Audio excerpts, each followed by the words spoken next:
Palakpakan po natin lahat ng mga nag-perform. Yan. Kasi pinaghandaan din po nila yon. At sana maging inspirasyon po yung bawat isa at yung mga kaklase nyo na pinapamalas nila yung kanilang talento.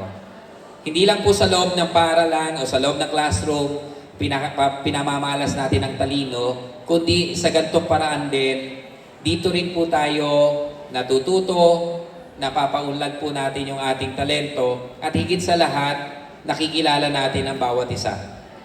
Okay?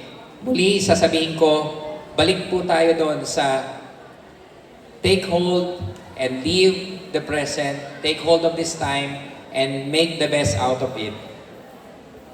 So, I commend our school head for organizing this convocation.